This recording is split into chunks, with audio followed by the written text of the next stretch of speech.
Alright everyone, Cody here. So, late last year, I planted these sugar beets inside the greenhouse. You know, just kind of as a winter crop. You know, they grew pretty well, but now it's getting hot in here. They're not liking it, and I want to plant other things. Let's go ahead and yank these out of the ground here, show you what I'm doing. Yeah, it's not a very big one there. Yeah, sometimes that happens. Just break off these greens. Throw that in the bucket.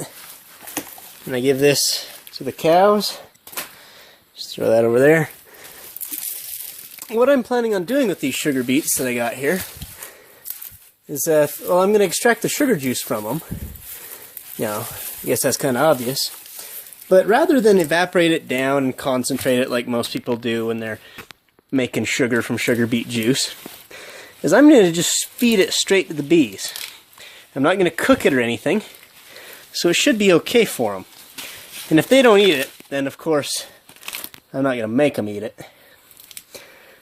But if they'll eat it, and I can let the bees concentrate it down for me, then that'd be a way to concentrate the sugar without having to have a big processing plant. You know, I'd make sugar beet honey or something. Or better yet, I'd probably just use that as a way to feed them throughout the winter, as this does have some minerals and stuff in it still. Anyway, let's do that into the pile. Let's go wash these off and then juice them. Okay, that's about the best I could do to wash them. The dirt really likes to stick to these little fine roots on the side there. See that? I got most of it out. And really, as long as there's no rocks in it, I don't think it'll be any trouble for me.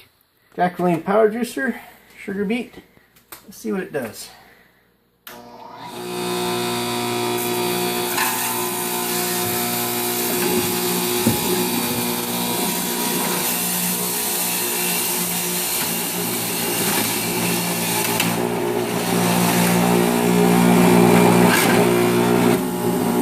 Now we got some juice coming out.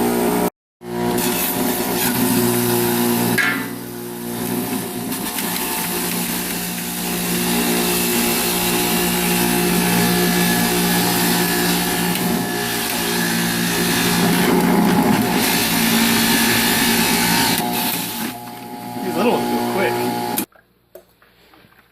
There we go. Turn it Ugly around. looking brown water. Oh, there's a lot of pulp. What I might have to do is take this pulp and run hot water through it to extract any sugar that it still has in there. I was kind of hoping it'd get more juice out of it than it did. Yeah, my hands are getting sticky. I guess that's a good sign. Anyway, here's the ugly looking cow pie, which does taste sweet. This is all the pulp. I put some hot water in there. See if I could try to leach a little bit more sugar out. So I'm going to go ahead and just drop this stuff into this juicer and use the juicer to extract the water from it, because it's got a centrifugal filter in there.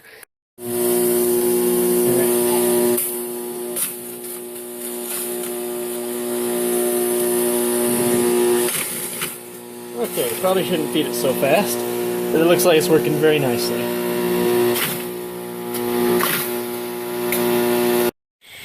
Well, there it is. Muddy gray liquid. About 3 quarts worth. It tastes sweet. I can give a taste of that right now. It definitely tastes like sugar. But it also tastes like mud. So, I guess there's not really much I can do with that. Commercially, what they do is they throw lime in it. And the lime, you know, if they bubble CO2 through it, it coagulates. It'll actually help pull the particles out of solution and clarify it. The only problem is I'm worried that the lime might actually harm the bees. I don't know. I'll figure something out. Maybe I will go ahead with the lime, if I can figure out a way to do it in a way that's not going to leave calcium in the liquid. Alright, so I decided to go ahead and add the lime after trying multiple times to filter it to no avail. Just kind of crush the lime into a powder. Try that in there, hopefully it'll work. I think as long as I run CO2 through it, it'll destroy the calcium will precipitate out pretty okay. And we'll have clean sugar water. Alright, so let's set this settle out again.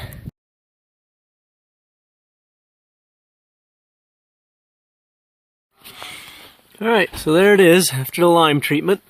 You can tell it's a lot clearer. You can see the sun actually goes through it a little bit now. But it's still not nearly as clear as I'd like it to be. I guess this is why that when you evaporate it down you end up with a dark colored molasses, is because it just has this material in it that never comes out. And is also why they crystallize it. Yeah, perhaps I will try my hand at running it down and crystallizing it. But for now I think I'm going to try and give a drop or two of it to my bees and see if they'll touch it at all at this stage. If so, maybe I could consider it. But it looks like I might have to go ahead and process it all the way to be useful for them. Alright, we're at the entrance of the top bar hive. I'll go ahead and take a little bit of this sugary water stuff, stick on there, let's see what the bees do to it. That guy's wearing it for a hat.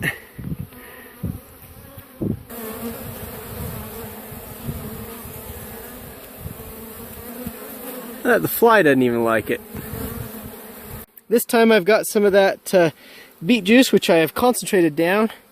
You can see from about there to basically there. It's now about pretty syrupy now, I'd say. The gnats sure seem to like it. It definitely tastes sweet. It is definitely sugar, but it's kind of bitter as well. Let's see what the bees think of it. There we go. Let's see. Oh, he's drinking it. She's drinking it. And she's stopped drinking it. There we go. I guess it just needed to be a little bit more concentrated for them.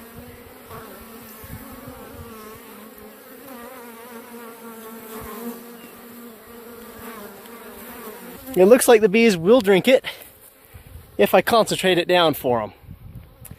That's kind of cool, but yeah, I was hoping the bees would concentrate it down for me, you know. So I guess if I'm going to have to concentrate it down this much, I may as well turn it into sugar. So the rest of this video, I think I'll go take that big pot and to go ahead and concentrate it down as much as I can without burning the sugar, and then see if I can get it to crystallize. And we have finally gotten the sugar down to the point where it is what I would consider molasses. Look at that. We put it in this rice cooker here and just set it on warm for most of the day to slowly evaporate the water out of it. You know, we didn't want to burn it, although I think I might have anyway.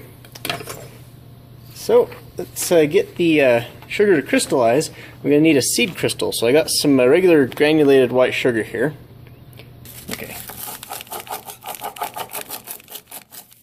Go ahead and add these sugar seeds, sugar powder, I guess. Add that in there. Give it a good stir. And wait for it to crystallize. And let it cool off slowly. Alright, so it's cooled off. I don't see any visible crystals. In fact, I think it's just vitrified. See, it's still soft, so it's not like solid or anything, but yeah, it's it didn't crystallize. You know, perhaps it's just the fact that I didn't add it at the right temperature, or I boiled it down too much. Something. I guess I could like redissolve it in water and boil it down again and try again, but you know what? I ain't got the patience for it. One thing I will try to do is this kind of looks like what you start with when you're making taffy. So how about I make some just a little pinch of taffy here. Let's see if I make some taffy. Oh yeah, look how that's pulling out.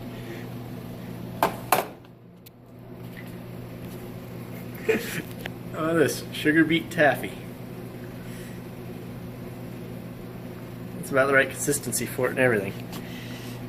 Let's just pull some air into it.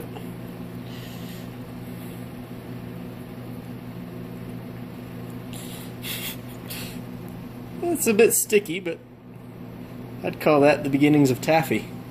Maybe pull it a little bit more and get that going. Anyway, you guys get the idea. It is sweet. It's not terrible. It's quite bitter though. Quite possibly the worst tasting taffy I've ever had. I won't eat it as candy, that's for sure. Tastes about like what would happen if you took some taffy and mixed it with dirt. So that's about it. Still edible though. I mean, anyway, we had a lot of fun doing this. Perhaps I'll do it again and try to actually make some sugar using what I've learned here. I mean, I'm kind of out of sugar beets now, so I really can't start over. I'm definitely going to plan a little bit more. Hope you guys will check that out. But until then, see you next time.